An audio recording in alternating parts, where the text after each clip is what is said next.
राजस्थान में 5 विधानसभा सीटों पर होने वाले उपचुनाव सत्तारूढ़ भाजपा के लिए अग्नि परीक्षा से कम नहीं है। पिछला ट्रैक रिकॉर्ड देखें तो उपचुनाव में भाजपा के मुकाबले हमेशा कांग्रेस का पलड़ा भारी रहा है। रिपोर्ट आपको दिखाएंगे इसी पर।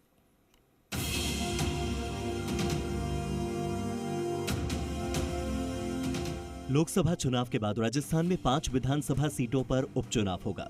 इन 5 सीटों पर वैसे तो पहले से ही भारतीय जनता पार्टी के पास एक भी सीट नहीं, लेकिन प्रदेश में सत्ता भारतीय जनता पार्टी की ही है और ऐसे में उपचुनाव ने सत्ता और संगठन दोनों की चिंताएं बढ़ा दी हैं। हमारी तैयारी पूर्ण है क्योंकि भारतीय जनता पार्टी का संगठन बूथ से लेकर चाहे मंडल हो, जिला हो, चाहे प्रदेश हो, और भारतीय जनता पार्टी के कार्यक्रमों की गतिविधियां निरंतर जारी रहती है। भारतीय जनता पार्टी का कार्यकर्ता पूरी तरीके से तैयार है।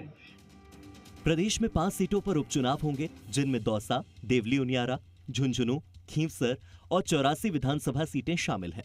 5 सीटों में 3 कांग्रेस, 1 आरएलपी और 1 बीएपी के पास है। ऐसे में कांग्रेस की आईएनडीआई गठबंधन के तहत आरएलपी और बीएपी से समझौता हो सकता है। वहीं भारतीय जनता पार्टी के लिए ये एक टेंशन का कारण है। इस तरह का माहौल देखने को मिल रहा है। 5 सीटों पर भारतीय जनता पार्टी अच्छे बहुमत से चुनाव जीतेगी क्योंकि राजस्थान की जो सरकार है वो जनता के प्रति जवाबदेह है। माननीय मुख्यमंत्री जी ने जो निर्णय किए उनसे जनता प्रभावित है क्योंकि 5 साल भारतीय जनता पार्टी की सरकार बनी और लोगों को सरकार से काम लेना है तो अपना वकील चुनने के लिए वो भारतीय जनता पार्टी के व्यक्ति को ही चुनेंगे। राजस्थान विधानसभा से अजीब संयोग जुड़ा हुआ है। संयोग ये भी रहा है कि साल 2013, साल 2018 और साल 2023 में विधानसभा चुनाव सभी 200 सीटों पर नहीं हो पाए। चुनाव प्रक्रिया चालू होने के दौरान ही किसी न किसी प्रत्याशी का निधन होने से चुनाव 199 सीटों पर ही हुआ। फिर तीनों बार अगले 1 महीने में ही उपचुनावों में कांग्रेस का पलड़ा भारी रहा।